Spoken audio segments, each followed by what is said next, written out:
Once again, welcome back to KC's Classes. KC's Classes-ന്റെ മറ്റൊരു എപ്പിസോഡിലേക്ക് എല്ലാവർക്കും സ്വാഗതം. This is Kiran CS.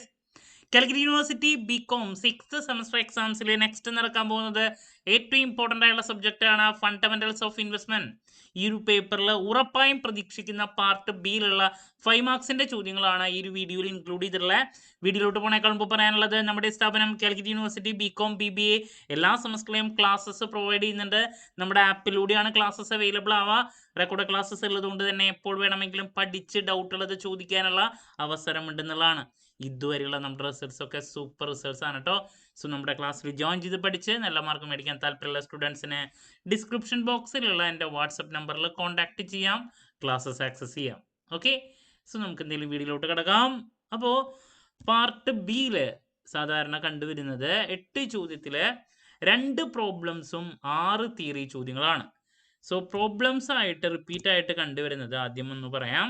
അതിൽ നമ്പർ 1 എന്ന് പറയുന്നത് എക്സ്പെക്റ്റഡ് റിട്ടേൺ കണ്ടുപിടിക്കാൻ വേണ്ടിയുള്ള ഒരു ചോദ്യമാണ്. ഫസ്റ്റ് ചാപ്റ്ററിൽ നിന്ന് എക്സ്പെക്റ്റഡ് റിട്ടേണിന്റെ പ്രോബ്ലം. രണ്ടാമതായിട്ട് പറയാനുള്ളത് പോർട്ട്ഫോളിയോ റിട്ടേണിന്റെ മൊഡ്യൂൾ നമ്പർ 4-ൽ നിന്ന് പോർട്ട്ഫോളിയോ റിട്ടേൺ കണ്ടുപിടിക്കാൻ വേണ്ടിയുള്ള ഒരു പ്രോബ്ലം. നെക്സ്റ്റ് പ്രോബ്ലം എന്ന് പറയുന്നത് മൊഡ്യൂൾ നമ്പർ 2 അതിൽ നിന്ന് YTM-ന്റെ കാൽക്കുലേഷൻ, മറ്റൊരു പ്രോബ്ലം. അതിൽ തന്നെ വാല്യൂ ഓഫ് ദി ഫേം കണ്ടുപിടിക്കാൻ വേണ്ടിയിട്ടുള്ളതും വരാറുണ്ട്. കൂടുതൽ YTM ആണ് നമ്മൾ പ്രതീക്ഷിക്കുന്നത് കേട്ടോ. പിന്നെ ഫസ്റ്റ് ചാപ്റ്ററിൽ തന്നെ കോറിലേഷൻ കോഫിഷ്യന്റ് അതിൻ്റെ പ്രോബ്ലം ചില സമയത്ത് കണ്ടിട്ടുണ്ട്.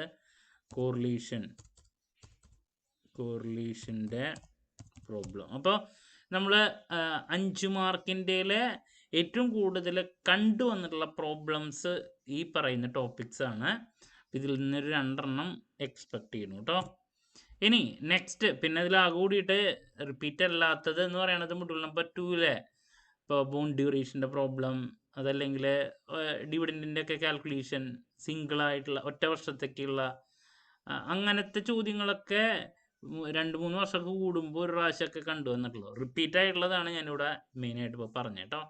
ഇനി നമുക്ക് തിയറിയുടെ ഏരിയാസിലോട്ട് കിടക്കാം. അതിലിപ്പോൾ ഫസ്റ്റ് ചാപ്റ്ററിൽ നിന്ന് പലപ്പോഴും വരാറുള്ളത് ബേസിക്സ്, ഇൻവെസ്റ്റ്മെൻറ്റ് എന്താണ്, ഇൻവെസ്റ്റ്മെൻറ്റിൻ്റെ ഫീച്ചേഴ്സ്, അതുപോലെ തന്നെ ഇൻവെസ്റ്റ്മെൻറ്റ് വേഴ്സസ് ഗാംബ്ലിങ്, ഞാൻ വേഴ്സസ് മാത്രമേ എഴുതിയിട്ടുള്ളൂ. അതുപോലെ തന്നെ സ്പെക്കുലേഷനും നോക്കാം. അതുപോലെ തന്നെ ഇൻവെസ്റ്റ്മെൻറ്റും സ്പെക്കുലേഷനും ആ ഡിഫറൻസ് നോക്കി വയ്ക്കുക. പിന്നെ നെക്സ്റ്റ് റിസ്ക് റിപ്പീറ്റ് ആണ്. റിസ്ക് എന്താണ്, different types of risk, systematic, unsystematic എഴുതാം. സിസ്റ്റമാറ്റിക് എന്താണ്, അതുപോലെ തന്നെ അൺസിസ്റ്റമാറ്റിക് എന്താണ്, എലമെൻറ്റ്സ് ഓഫ് റിസ്ക് എന്ന് പറഞ്ഞിട്ട് ചോദിക്കാറുണ്ട്. അതാണ് മറ്റൊരു ചോദ്യം. ഇനി നെക്സ്റ്റ് പല ആൾക്കാരുടെ കോൺട്രിബ്യൂഷൻസ് ഉണ്ട്. Theory, Dow theory, Elliott wave theory, അതിലേതെങ്കിലും ഒരെണ്ണം വരാറുണ്ട്.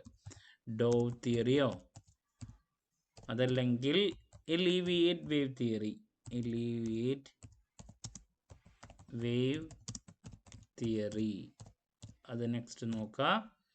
പിന്നെ മറ്റൊരു ചോദ്യം മാർക്കറ്റ് ഇൻഡിക്കേറ്റേഴ്സ് എക്സ്പ്ലെയിൻ ചെയ്യാൻ വേണ്ടിയിട്ട് ഒരു പ്രാവശ്യം ചോദിച്ചിട്ടുണ്ട്. മാർക്കറ്റ് ഇൻഡിക്കേറ്റേഴ്സ് 5 മാർക്കിൻ്റെ ക്വസ്റ്റ്യൻ. അതുപോലെ തന്നെ നമുക്ക് ഷാർപ്സ് സിംഗിൾ ഇൻഡെക്സ് മോഡൽ, അത് ചോദിച്ചിട്ടുള്ള ഒരു ചോദ്യമാണ്. Explain Sharpe's single index model. Okay, ഇനി നെക്സ്റ്റ് പോർട്ട്ഫോളിയോ മാനേജ്മെൻറ്റ് എന്താണ്, അതിൻ്റെ phases, important phases of portfolio management എന്താണ്, അതിൻ്റെ ഫേസസ് ചോദിച്ചിട്ടുണ്ട്. അതുപോലെ തന്നെ പോർട്ട്ഫോളിയോ അനാലിസിസിനെ പറ്റിയിട്ട് എക്സ്പ്ലെയിൻ ചെയ്യാൻ വേണ്ടിയിട്ട് മറ്റൊരു ക്വസ്റ്റ്യൻ, പോർട്ട്ഫോളിയോ അനാലിസിസ് എന്താണ്. ഓക്കെ, ഇനി പോർട്ട്ഫോളിയോയിൽ നിന്നുള്ള മറ്റൊരു ടോപ്പിക്കാണ് പോർട്ട്ഫോളിയോ ഡിവേഴ്സിഫിക്കേഷൻ എന്താണ്, മറ്റൊരു റിപ്പീറ്റ് ചോദ്യമാണ്, നോക്കിയിരിക്കണം. ഇനി സെബിയുടെ റോള് റിപ്പീറ്റാണ്. റോൾ ഓഫ് സെബി, അത് ഇൻവെസ്റ്ററെ പ്രൊട്ടക്റ്റ് ചെയ്യാൻ വേണ്ടിയിട്ട്, ഇൻവെസ്റ്റേഴ്സ് പ്രൊട്ടക്ഷൻ അങ്ങനെയാവാം.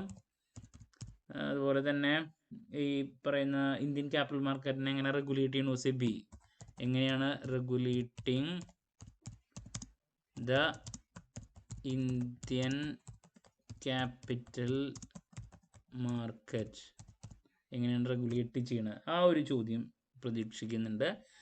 പിന്നെ മൊഡ്യൂൾ നമ്പർ 3 നിന്ന് ഫണ്ടമെൻ്റൽ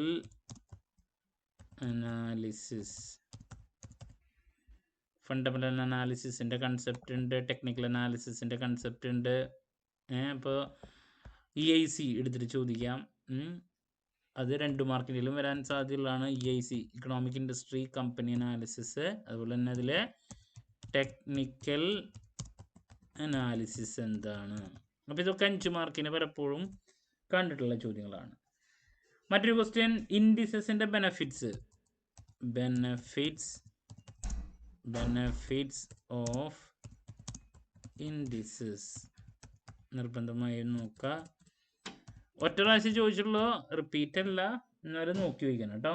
ഇനി മൊഡ്യൂൾ നമ്പർ 3 നിന്ന് റിവേഴ്സൽ പാറ്റേൺ എന്താണ്, ഒറ്റ പ്രാവശ്യം ചോദിച്ചിട്ടുള്ളൊരു ചോദ്യമാണ്. റിവേഴ്സൽ പാറ്റേൺ എന്താണ്, അതുപോലെ തന്നെ 2 റിവേഴ്സൽ പാറ്റേൺ എക്സാമ്പിൾ വെച്ചിട്ട് ചെയ്യാൻ വേണ്ടിയിട്ടുള്ള റിവേഴ്സൽ പാറ്റേൺ എന്താണ്, 2 examples of reversal pattern with charts. Okay, അതാണ് മറ്റൊരു സജഷൻ. സോ 5 മാർക്കിൻ്റെ ഏറ്റവും കൂടുതൽ കണ്ടുവന്നിട്ടുള്ള ചോദ്യങ്ങളുടെ സജഷൻസ് ആണ് ഞാനിവിടെ പറഞ്ഞിട്ടുള്ളത്. അപ്പോൾ ഇതിൽ നിന്ന് തന്നെ നിങ്ങൾക്ക് മെജോറിറ്റി ചോദ്യങ്ങൾ ലഭിക്കും. അപ്പോൾ ഞാൻ പറഞ്ഞു 2 പ്രോബ്ലംസും 6 തിയറി ചോദ്യങ്ങളാണ്. പ്രോബ്ലംസിൽ അപ്പോൾ നമ്മൾ പ്രതീക്ഷിക്കുന്നത് ആദ്യം കൊടുത്തിട്ടുള്ള expect return calculation, portfolio return, YTM, കോറിലേഷൻ്റെ കാൽക്കുലേഷൻ ചോദിക്കാം. പോർട്ട്ഫോളിയോ റിസ്ക് ഉള്ളത് SCക്കാണ് പ്രതീക്ഷിക്കുന്നത്. പിന്നെ ഫസ്റ്റ് ചാപ്റ്ററിലത്തെ തിയറി, ഇൻവെസ്റ്റ്മെൻറ്റ് എന്താണ്, അതിൻ്റെ ഫീച്ചേഴ്സ്, ഇൻവെസ്റ്റ്മെൻറ്റും ഗാംബ്ലിംഗ് ഒക്കെ തമ്മിലുള്ള ഡിഫറൻസ്, സ്പെക്കുലേഷൻ തമ്മിലുള്ള ഡിഫറൻസ്, നെക്സ്റ്റ് റിസ്ക് എന്താണ്, സിസ്റ്റമാറ്റിക് വേഴ്സസ് അൺസിസ്റ്റമാറ്റിക് റിസ്കിൻ്റെ എലമെൻറ്റ്സ്, തിയറീസിൽ ഏതെങ്കിലും ഒരെണ്ണം, പിന്നെ മാർക്കറ്റ് ഇൻഡിക്കേറ്റേഴ്സ് എന്താണ്, Sharpe single index model, portfolio management എന്താണ്, അതിൻ്റെ ഫേസസ്, പോർട്ട്ഫോളിയോ അനാലിസിസ് എന്താണ്, പോർട്ട്ഫോളിയോ ഡിവേഴ്സിഫിക്കേഷൻ എന്താണ്, റോൾ ഓഫ് സെബി, ഇൻവെസ്റ്റേഴ്സ് പ്രൊട്ടക്ഷന് വേണ്ടിയിട്ട് എങ്ങനെയാണ് regulating the Indian capital market, പിന്നെ fundamental analysis, EIC technical analysis, പിന്നെ benefits of indices, reversal pattern എന്താണ്, 2 examples of reversal pattern with charts. അപ്പോൾ ഇതൊക്കെയാണ് എക്സ്പെക്ട് ചെയ്യുന്ന 8 ചോദ്യങ്ങളാണ് വരുന്നത്. അപ്പോൾ ക്ലാരിറ്റി കിട്ടിയെന്ന് പ്രതീക്ഷിക്കുന്നു. എന്ത് ഡൗട്ട് ഉണ്ടെങ്കിലും കമൻറ്റ് ചെയ്യുക, അതിനുള്ള മറുപടി ഞാൻ വീഡിയോസിലൂടെ നൽകുന്നതായിരിക്കും. മറ്റൊരു വീഡിയോയുമായി വീണ്ടും കാണാമെന്നുള്ള പ്രതീക്ഷയോടെ നിർത്തുന്നു. This is Kiran CS signing off. Have a nice day. Thank U.